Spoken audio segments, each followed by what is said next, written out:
And can you talk about the little dorm storming thing you did last night? What was that It's like? not dorm storming, it's called campus crawl. Campus crawl. Get that right. Okay, campus crawl. Okay. And I like dorm storming. Okay, go ahead. Katie Meyer and Shanice Johnson of our women's basketball program, who, by the way, are in the top 10 in the country and battling for an ACC and national title this year, doing a great job. And then the men's basketball program, we had our seniors, Malcolm Grant, Julian Gamble, Ryan Quicktar, join us, along with juniors Duran Scott and sophomore Ryan Brown.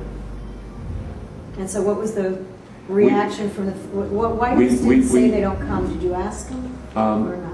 We asked them to come to the game on Wednesday night, and everyone we spoke to did. So I'm confident we'll have 6,000 students at the game. But the idea is, you know, our marketing department, Jeremy Gerson and his staff, have tried to market the teams and get the students excited about our programs, and our way of looking at the role of a leader is to develop relationships. And for us to have the kind of basketball program that we want, we have to develop a relationship with the student body. We have a very enthusiastic spirit group called Category 5. Do you know where that comes from, Category 5? Hurricanes. Hurricanes. It's the highest level of hurricane. And that's our students from Category 5. They bring the most school spirit to the games. They come to all the games, men and women. And then we also worked with Sir Pizza and Buffalo Wild Wings to help promote it. So we gave away free pizza and free wings to any student that would come down to the lobby and mingle with the players and coaches, and they did that. And it was quite a turnout. We went You did? to, I was going to ask how much a tremendous turnout, and how many dormitories. We went to Pearson Mahoney, we went to Eaton, we went to Stanford, and Heck. So 4 different dorms this week. Last week we did the same thing, and I thought we had a better student turnout for our game against Virginia Tech. What'd you think? Yeah, there was a student 9 o'clock. Yeah. So hopefully that'll increase.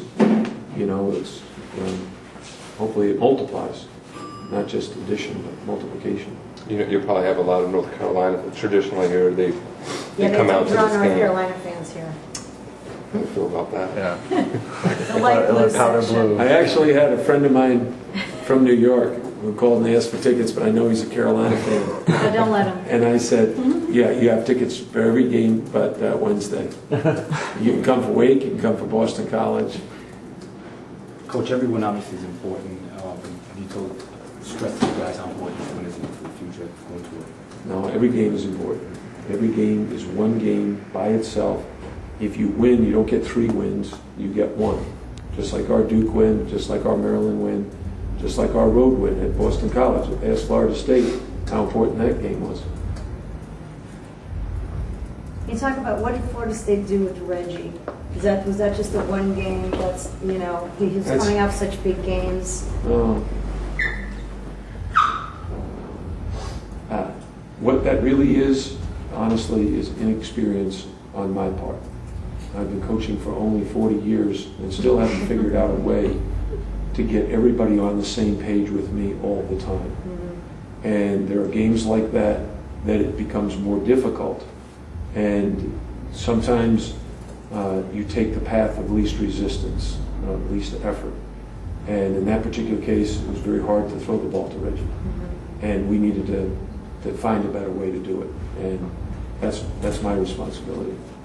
Will he get more or less double and triple teaming by North Carolina, Jim, from what you see? Well, if North Carolina is true to the way they've played us the first time and the way they've played every other opponent, they don't double team the low post very often.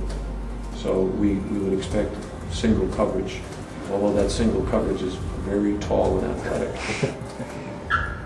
And has a lot of help. It's not that they don't double team per se, but they help tremendously.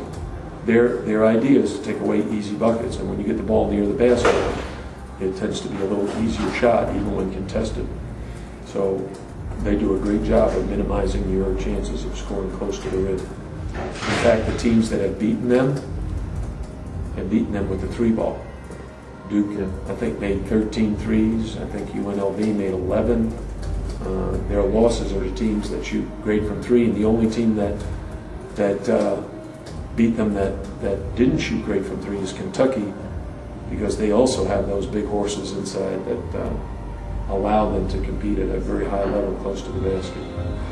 I also want to ask just one other thing about Malcolm. When shooters are in a slump, Jim, is it just a matter of shooters get out of slumps by shooting? Or, you know, he also mentioned that he was frustrated and had even lost a little confidence that time. Yeah, well, here's the thing. It's not, again, it's not his fault. Being first-year coach of coaching Malcolm Grant for the first time and not having Reggie early in the season and I use this expression, we have to have plan A, plan B, and plan C. Plan A without Reggie, plan B when Reggie's back, but not quite 100%, plan C. But we're kind of still ironing out the wrinkles of plan C, of how to get all 8 players playing well. In the beginning of the season, Malcolm was playing very well. He was our leading scorer, averaging 15 points a game. When Reggie came back, Malcolm wasn't even here, and we went 10 days without Malcolm. And then Malcolm came back, and he was a little bit out of sync with the other guys. We've not yet been able to figure out the best way to get all of them on the same page and playing collectively as well as they do individually. Because basketball is the ultimate team game. There's only one ball, and you know, unlike football, you run a play for a pass, one of those receivers is going to receive it. You run on a running play, one of your backs is getting the ball. In basketball, every option is open to you on every possession, and that makes it very challenging for your point guard to get the ball to the right guy at the right time all the time. And we've asked a freshman to do that, and he's doing a terrific job. But when you're getting the ball inside to Reggie a lot, that means Malcolm's not getting a lot of touches. When you're getting the ball to Malcolm a lot, Reggie's not getting a lot of touches.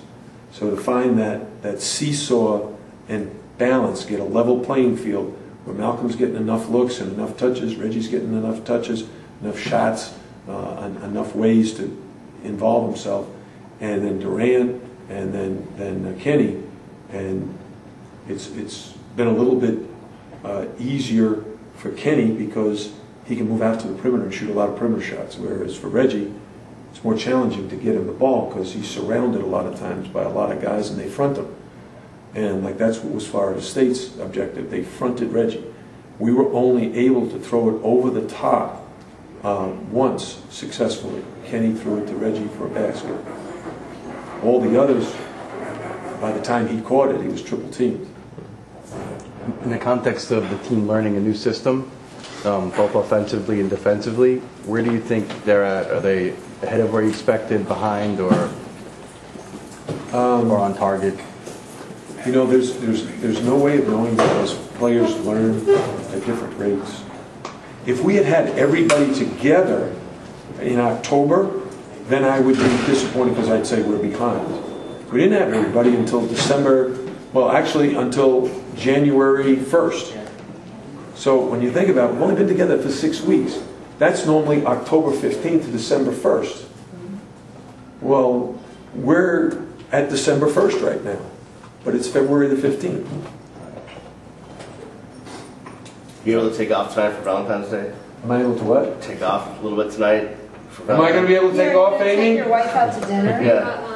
I'm on Hurricane Hotline, 7 to 8. Call in, No. I don't think so. I think My wife I'm the wrong one to call into that My show. wife goes to bed at 8 o'clock, so Did you send her flowers? Did you buy her something? Did you give her chocolates? this is Something? going to be... Quit putting pressure on it. There's still It's gonna be time. tweeted out. It's 3 I o'clock. gave my wife something she wants every single day. I told her I loved her and gave her a kiss.